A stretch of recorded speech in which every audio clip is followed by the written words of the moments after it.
Assalamualaikum warahmatullahi wabarakatuh. Para pemirsa, para pecinta Yogi Channel Sang Pembelajar yang dimuliakan Allah Subhanahu wa Ta'ala. Pada kesempatan kali ini, Yogi Channel Sang Pembelajar mempunyai program terbaru, yakni mengangkat kisah-kisah hikmah yang bisa dijadikan sebagai pembelajaran untuk kehidupan kita sehari-hari. Pada kesempatan kali ini, Yogi Channel Sang Pembelajar akan menceritakan kisah tentang keutamaan kita membaca Al-Quran walaupun kita tidak mengetahui makna dan isinya.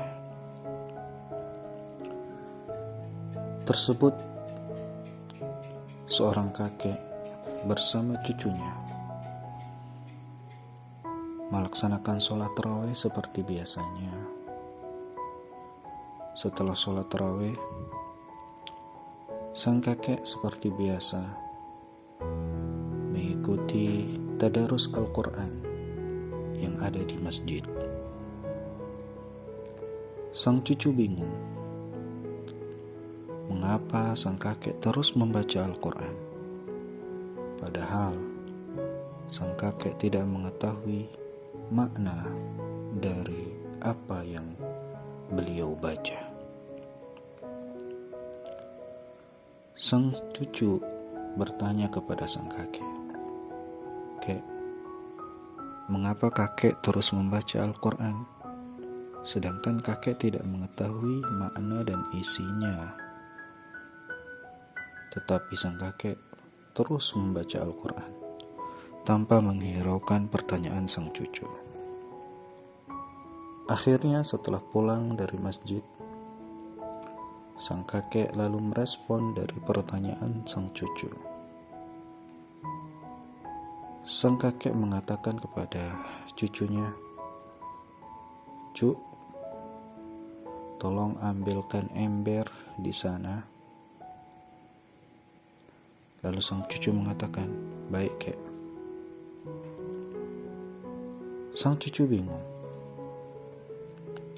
Ember ini kotor sekali dan juga berlubang. Lalu sang kakek mengatakan kepada cucunya,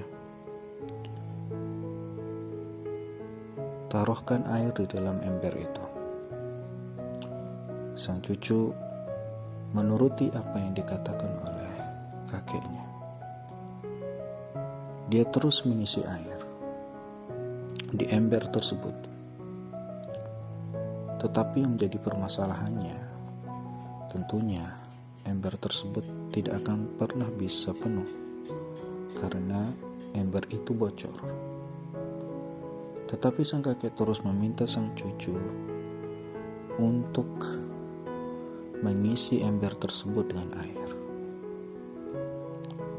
Sang cucu merasa bahwa apa yang diperintahkan oleh kakeknya itu adalah hal yang sia-sia, karena mengisi ember yang berlubang, yang sudah bocor, tentunya ember itu tidak akan pernah bisa penuh.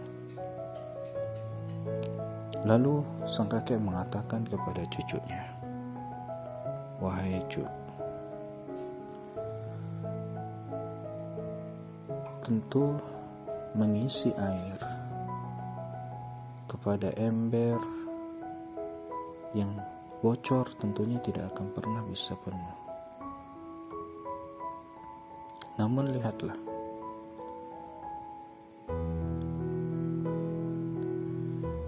tadi ember tersebut sangat kotor, tetapi karena kamu terus mengisinya dengan air,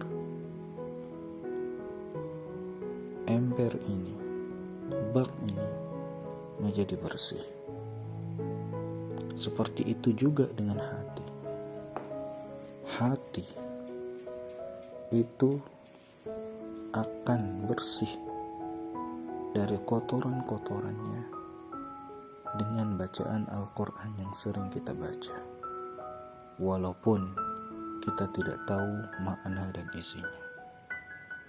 Jadi dengan membaca Al-Quran, walaupun kita tidak tahu makna dan isinya, itu bisa mendatangkan pahala dan juga bisa membersihkan hati kita dari kotoran-kotoran hati yang bisa membuat diri kita akan tertimpa dengan berbagai macam penyakit hati.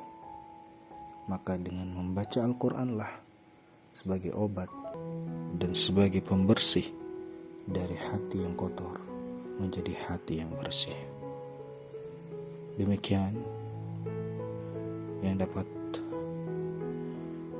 kami sampaikan pada kesempatan kali ini.